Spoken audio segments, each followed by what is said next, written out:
E tem aquela briguinha, tem um cara lá acho que do Novo México, não lembro agora, que ele cismou que ele tinha achado fóssil de dinossauro do Paleoceno, né? Que já depois passou da virada, mas eles sobreviveram. E aí? E aí o pessoal falou, pô, justo no Novo México, tá do lado ali do impacto, os últimos que você vai imaginar que sobreviveram esse.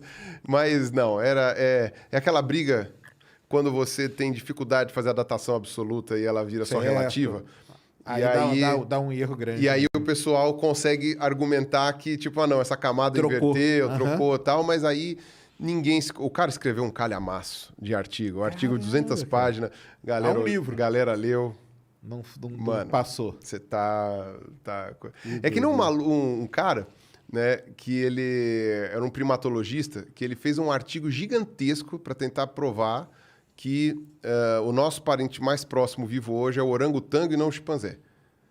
O que é uma loucura do ponto de vista biogeográfico, né? Porque o chimpanzé é asiático, o orangotango é asiático, então teria que mudar todas as teorias de dispersão humana, tal, não sei o que. O cara também fez um calhamaço, assim, você ia imprimir, era um livro.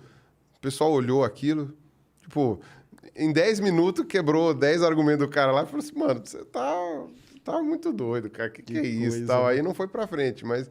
É aquilo, são aquelas ideias dissonantes que eu falo que são saudáveis, né? Sim. Não é um doidinho do Jô Soares falando bosta, claro. entendeu? São ideias dissonantes que são saudáveis. É um negócio sincero, né? O cara tava pesquisando, chegou naquilo ali. Aí... E eventualmente... ele também não fica revoltado se você for lá e mostrar pra ele que... Porque ele tá num ambiente científico e ele sabe como funciona, Não, né? e mesmo que ele fique revoltado, às vezes, você tentando rebater uma hipótese de uma coisa, você descobre um troço novo. Exatamente. Né? Eu costumava brincar, dentro dos dinossauros da minha área tem uma história, né?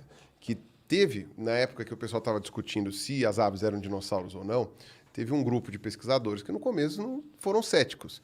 Justo, era uma hipótese nova, era uma coisa que realmente não tinha tantos dados para corroborar. Ele tinha, mas não tinham descoberto.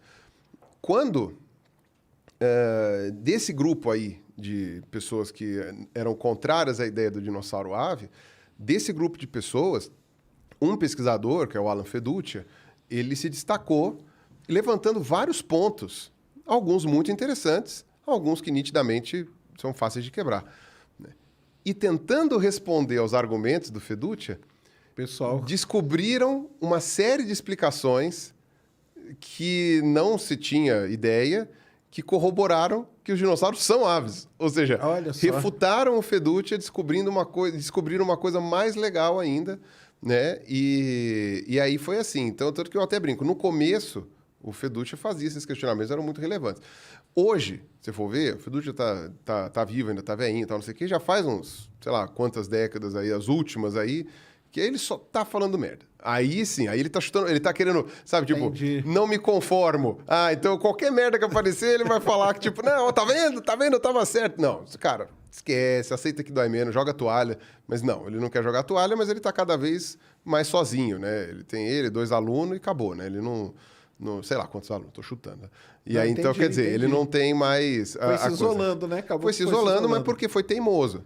Né? Porque ele não quis dar o braço a torcer e admitir que estava errado. Mas no começo, quando você não tinha realmente uma definição ali, os primeiros questionamentos dele foram relevantes, foram importantíssimos para descobrir. Então é importante, às vezes, você ter uma ideia dissonante dentro da ciência. Na verdade, é sempre importante você ter uma ideia dissonante. É que a diferença é uma ideia dissonante dentro de uma proposta válida na ciência e que está ancorada com os dados, é diferente de você pegar os dados, juntar do jeito que você quiser e querer inverter.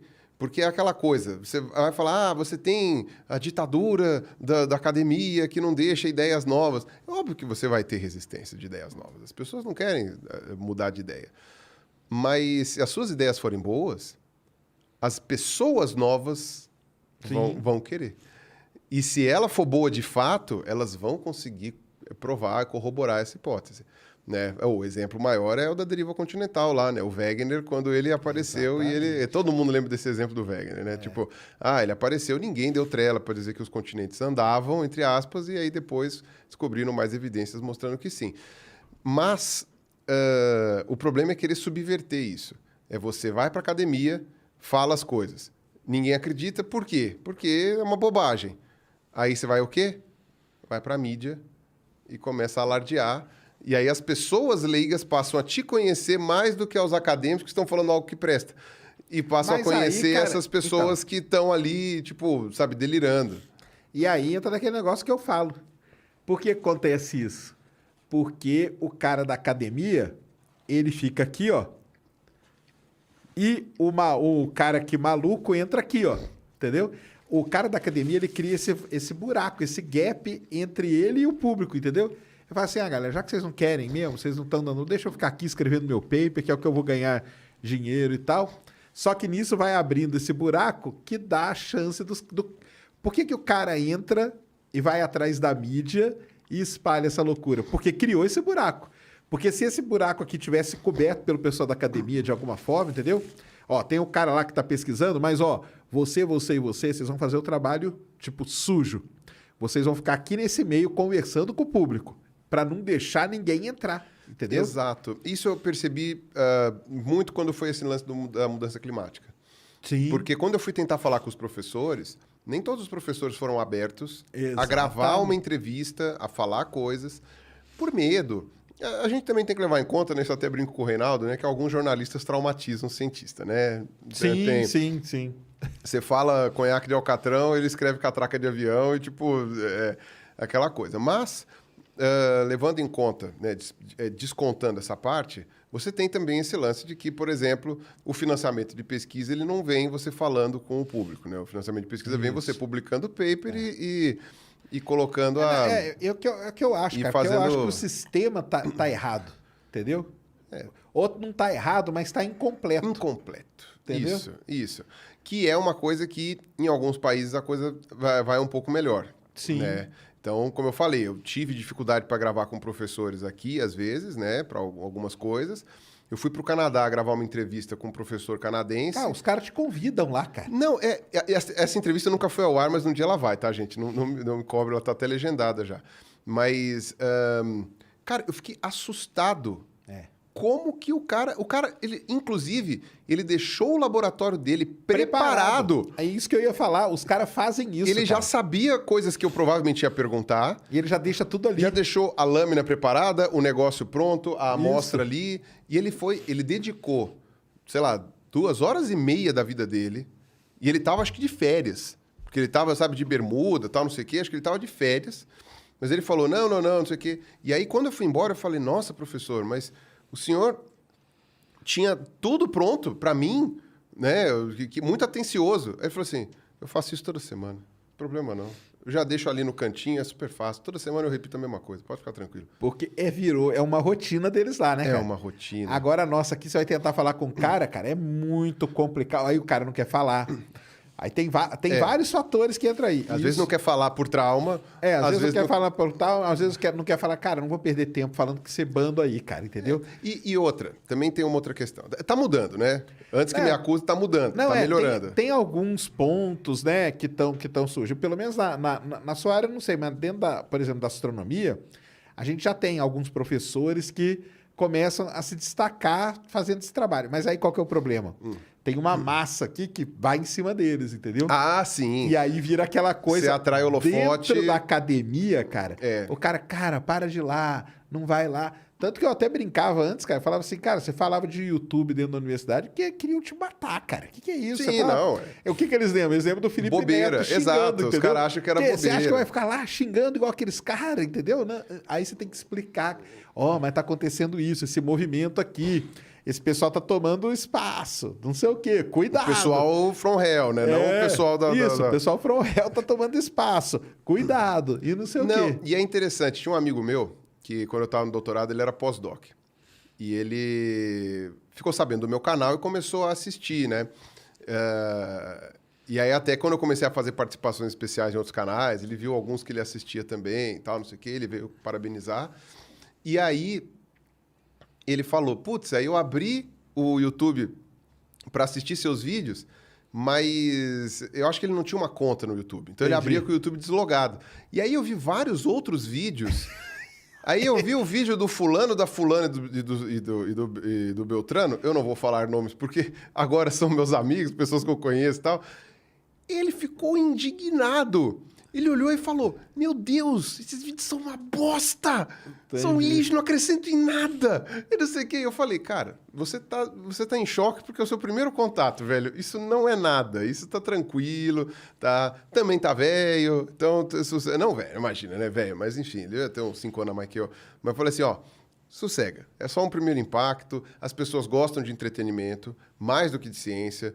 Então, isso vai acontecer, tal, não sei o quê. Na época eu não era amigo dessas pessoas ainda, mas depois que eu fiquei, você acaba conhecendo também, você vê a pegada. Mas é muito... Como é que se fala? Foi um choque, né, perceber isso daí. E aí, de fato, se o seu impacto no YouTube é o pessoal fazendo bobagem, fazendo react, fazendo tag, fazendo, não sei o que, aquela época dos desafios, né, Isso. pegadinha, né...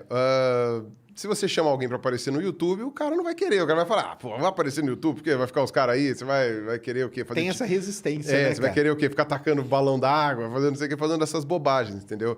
Eu lembro que eu fui num evento de YouTubers, bem no começo do YouTube, que a mídia estava tentando entender ainda o que era o YouTube. E ela não estava ainda muito por dentro, estava meio que perdidona.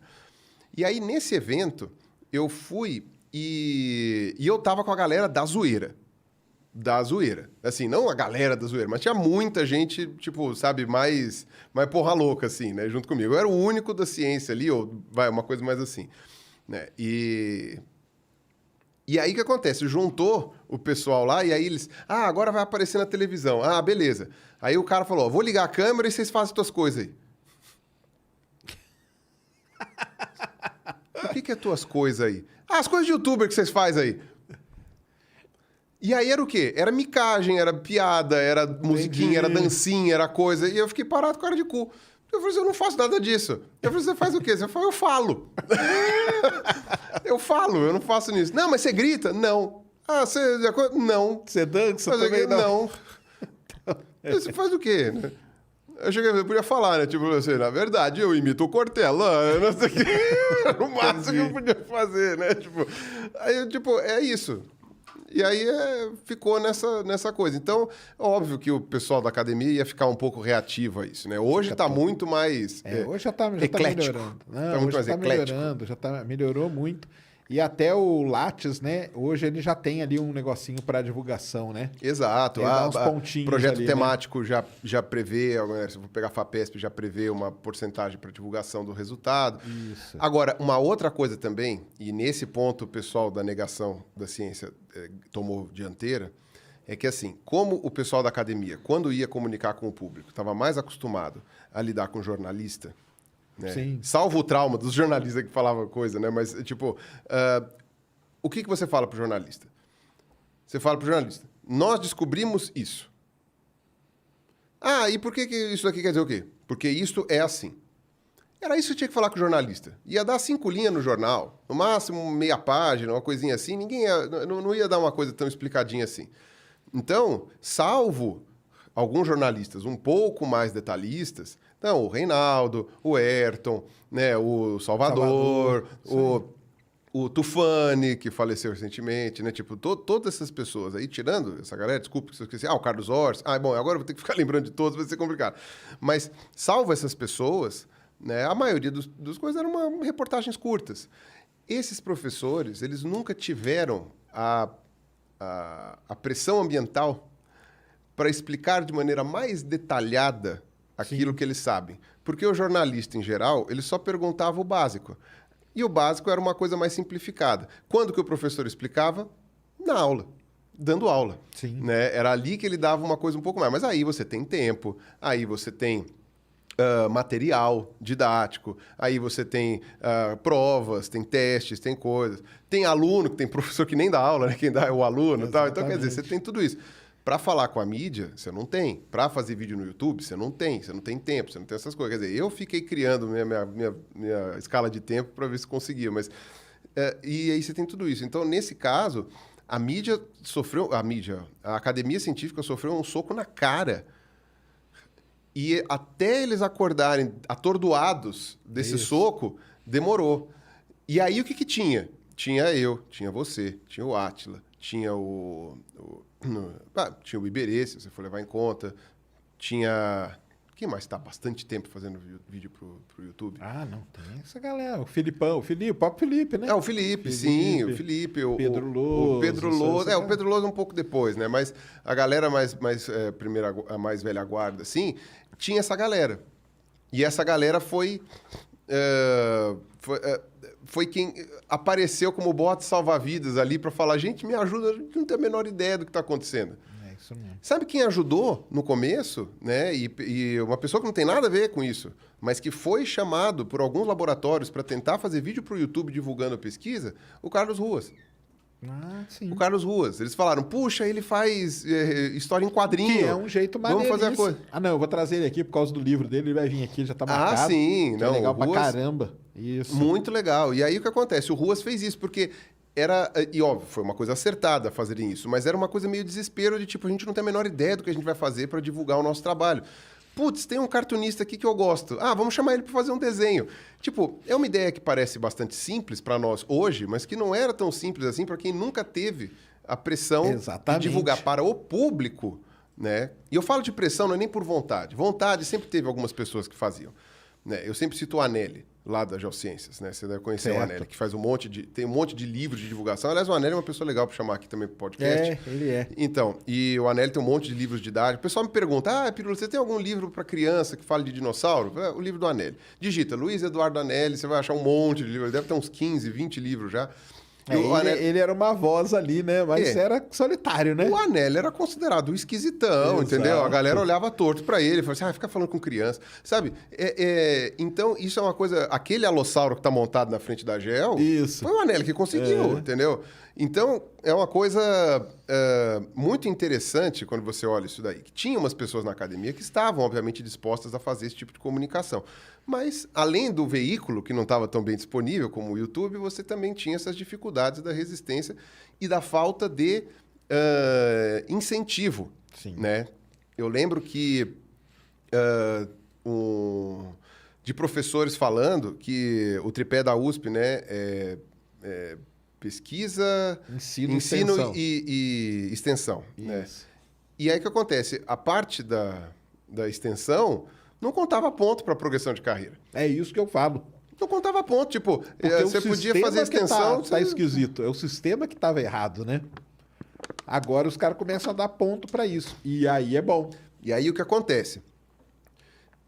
Você pode fazer uma mesa que tem 2 pés. Só que aí, para ela ficar em pé, você tem que pôr um pé aqui e um pé aqui, no centro. Você pode fazer uma mesa com 3 pés. Mas aí os pés têm que estar igualmente distribuídos. Se você pega uma mesa que foi feita para funcionar com 3 pés e só dá força para 2, ela vai tombar. Ela vai tombar. É física. É lei da física. E é isso. A USP não, mas eu estou dando exemplo da USP porque é de onde eu vim. Mas, tipo, se você tinha esse tripé, né, extensão, ensino e pesquisa, foi feito para funcionar como tripé, que nem o tripé dessas câmeras aqui. Você tira um pé, caiu. E foi negligenciado por muito tempo por falta de pressão do dinheiro. Porque de onde vem o dinheiro? Vem da agência de fomento, vem da CAPES, do CNPq, da FAPESP, FAPERJ, FAPEMIG, sei lá o quê. Então, você vai conseguir... Ou de alguma empresa privada. Você vai pegar esse fomento? Tá. Esse fomento, o que eles querem? Eles querem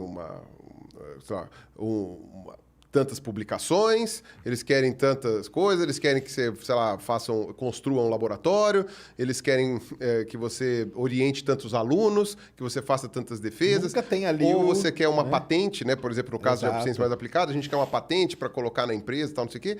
Nunca tem a parte de divulgação. Então, como é que os professores iam querer também fazer? Quer dizer, querer alguns queriam, mas como é que eles iam fazer? Então, você teve todo esse choque. Foi uma porrada muito abrupta de pessoas que, pelo menos aqui no Brasil, não tinham essa pressão para fazer. E isso que eu venho da área de museus. Que o museu já, por definição, tem uma exposição. Coisa que tá ali tem uma exposição, público, né? Exatamente. Né? Mas ainda assim, você tinha essa limitação, essa dificuldade.